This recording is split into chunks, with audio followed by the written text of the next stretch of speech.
Hi friends, నేను మీ Lakshmi. Welcome to Lakshmi's cooking and art.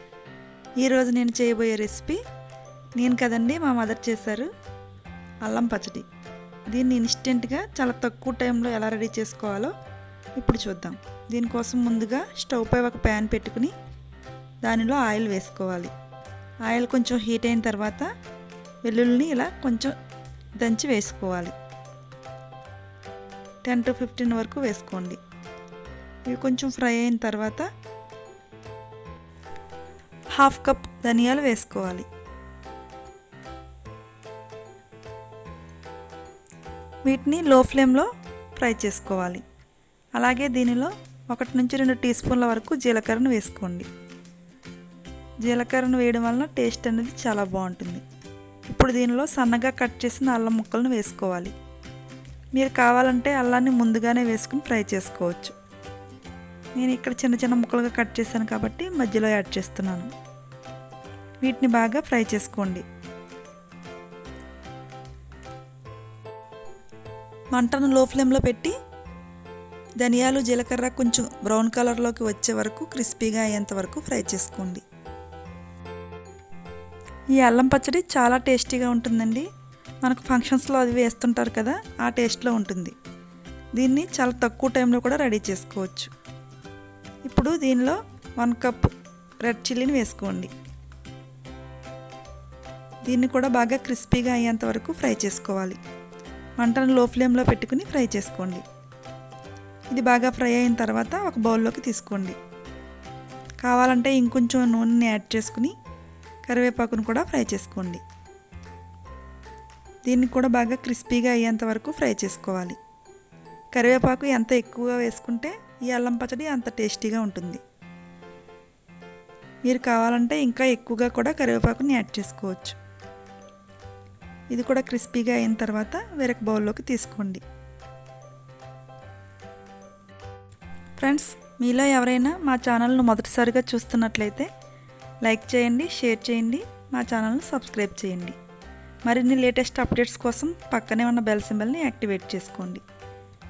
ఇప్పుడు ఇదే ప్యాన్లో కొద్దిగా చింతపండును కూడా వేసుకోవాలి. ఒక 100 గ్రామ్స్ చింతపండు అయితే సరిపోతుంది. దీన్ని బాగా విడివిడిగా సెపరేట్ చేసుకుని ప్యాన్లో వేసుకోండి. దీనిలో ఒక చిన్న గ్లాస్ వాటర్ కూడా వేసుకోవాలి.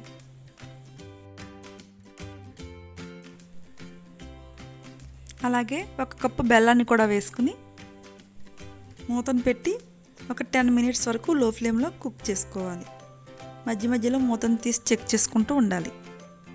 ఈ చింతపండు అనేది బాగా మెత్తగా అయ్యేంత వరకు కుక్ చేసుకుంటే సరిపోతుంది.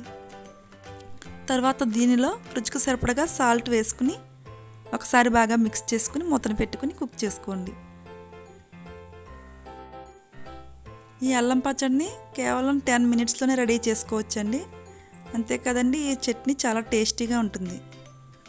ఇది ఇడ్లీ, దోశ, గారె, చపాతి, పెసరట్టు ఇలా ఏ టిఫిన్లోకైనా కూడా చాలా టేస్టీగా ఉంటుంది. దీన్ని ఫ్రిడ్జ్లో స్టోర్ చేసుకుంటే 2 to 3 మంత్స్ వరకు ఫ్రెష్గా ఉంటుంది. మనకు కావాలన్నప్పుడు కొద్దిగా తీసుకుని కొద్దిగా వాటర్తో మిక్స్ చేసుకుని తీసుకుంటే చాలా బాగుంటుంది. మనం ఇలా ఫ్రై చేసుకున్న వాటిని అన్నిటినీ కొద్ది కొద్దిగా మిక్సీ జార్లో వేసుకుని మెత్తని పేస్ట్లా గ్రైండ్ చేసుకోవాలి.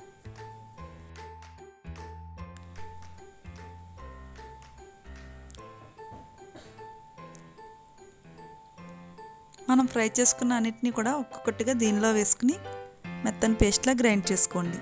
మీరు కనుక దీనిలో వాటర్ యాడ్ చేయాలి అనుకుంటే వాటర్ను ఒకసారి బాయిల్ చేసి తర్వాత మిక్సీ జార్లో యాడ్ చేసుకోండి. అలా అయితేనే చట్నీ ఎక్కువ రోజుల వరకు ఫ్రెష్గా ఉంటుంది. అన్నిటినీ గ్రైండ్ చేసిన తర్వాత లాస్ట్లో మనం బాయిల్ చేసుకున్న ఈ బెల్లం మిశ్రమాన్ని వేసుకోవాలి. చింతపండు బెల్లం మిశ్రమాన్ని వేసుకుని మెత్తని పేస్ట్లా గ్రైండ్ చేసుకోవడమే. అంతేనండి, ఎంతో టేస్టీగా ఉండే ఇన్స్టెంట్ అల్లం పచ్చడి రెడీ అయ్యింది. ఈ అల్లం పచ్చడి అనేది అన్ని బ్రేక్ఫాస్ట్ రెసిపీస్లోకి కూడా చాలా టేస్టీగా ఉంటుంది. మీరు కూడా ఒకసారి ట్రై చేసి మీకు ఎలా వచ్చిందో మాకు కామెంట్ చేయండి. అంతే కదండి, ఈ చట్నీ కర్డ్ రైస్లో కూడా చాలా టేస్టీగా ఉంటుంది. ఈ రెసిపీని మీ ఫ్రెండ్స్కు, రిలేటివ్స్కు షేర్ చేసి మా ఛానల్ సబ్స్క్రైబ్ చేయండి. Thanks for watching this video. మరొక మంచి వీడియోలో మళ్ళీ కలుద్దాం. బాయ్.